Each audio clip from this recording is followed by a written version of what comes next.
Hi guys, good morning. Welcome to my another video. I hope सबैजना सन्चै हुनुहुन्छ होला। म चाहिँ हजुरहरूलाई मेरो मर्निङ रुटिन सेयर गर्दैछु। म एक वर्किङ वुमन प्लस एक सानो बच्चाकी आमा पनि हो। सबैले मलाई सोध्नुहुन्छ घर बच्चा अनि अफिसको जिम्मेवारी कसरी मिलाउनुहुन्छ भनेर। साँच्चीकै भन्नुपर्दा चाहिँ यो सजिलो चाहिँ छैन, तर असम्भव भन्ने पक्कै होइन। मेरो दिन चाहिँ बिहान सबेरै सुरु हुन्छ। मेरो 5 महिनाको छोरा चाहिँ बिहान 5 बजे नै उठ्नुहुन्छ। उहाँ उठेपछि चाहिँ हामी पनि उठ्नुपर्छ। आजभोलि मलाई अलार्मको जरुरत छैन। बिहानै उठेर आफू फ्रेस भएपछि पहिलो काम भनेको चाहिँ मैले बेड मिलाउँछु। यो म्याट्रेस चाहिँ हेभी भएर चाहिँ मलाई उठाउन दौदौ पर्छ, तैपनि बेड नमिलाई चित्त बुझ्दैन। हाम्रो सानो बेबी चाहिँ हामीसँगै सुत्नुहुन्छ, त्यसैले चाहिँ म प्राय डेली नै बेडसिट चेन्ज गरेर मेसिनमा धुन राख्छु। हरेक दिन एउटै रुटिन हुन्छ, तैपनि फलो गर्नै पर्छ। के गर्नु, यस्तै छ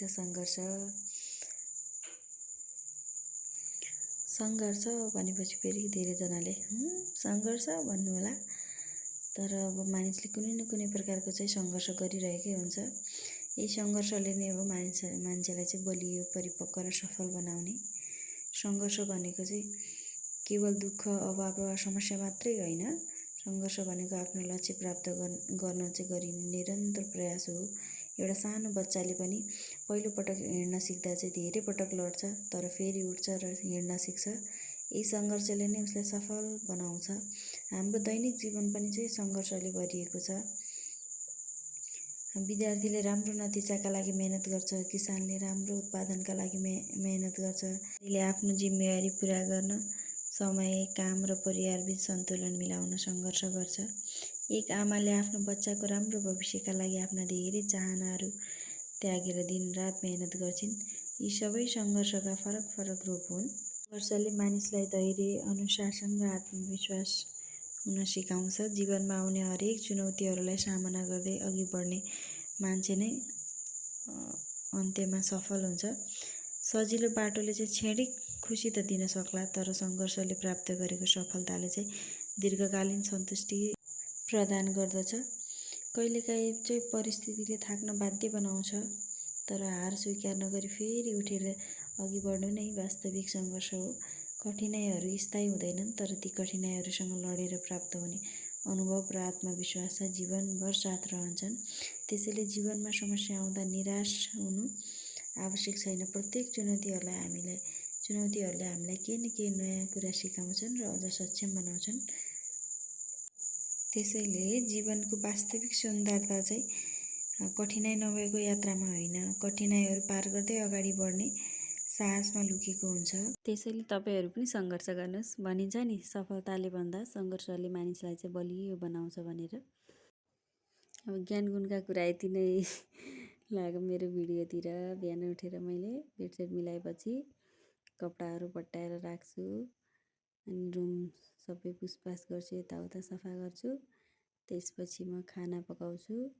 खाना पकाएर खाएर अनि त्यसपछि रेडी भएर बच्चालाई रेडी गरेर बच्चालाई अफिसमा चाहिने आवश्यक सामानहरू चाहिँ तयार गरेर म अफिस जान्छु। अनि त्यसपछि दिनभरि बच्चालाई हेर्दै अफिसमा पनि काम गर्दै गर्छु।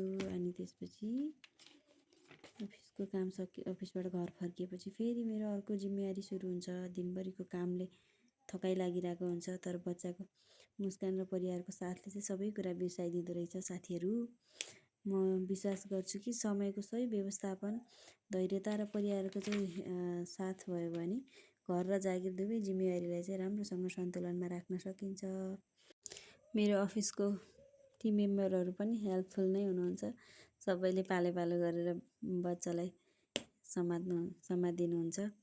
मेरो हस्बेन्ड पनि त्यही अफिसमा भएको भएर चाहिँ हामी मिलिमिली बच्चालाई सम्हाल्छौँ अनि प्लस काम पनि गर्छौँ। मर्निङ रुटिन भनेको दिनभरिको रुटिन सेयर भइसक्यो।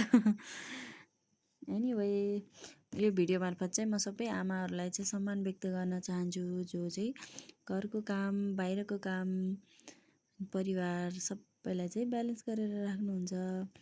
यदि तपाईँहरूलाई पनि मेरो यो दैनिक जीवनको सानो यात्रा मन पर्यो भने मेरो भिडियोलाई लाइक, कमेन्ट एन्ड मेरो च्यानललाई चाहिँ सब्सक्राइब गरिदिनु होला। Thank you for watching. Bye bye. See you in the next video. Stay tuned. Bye bye.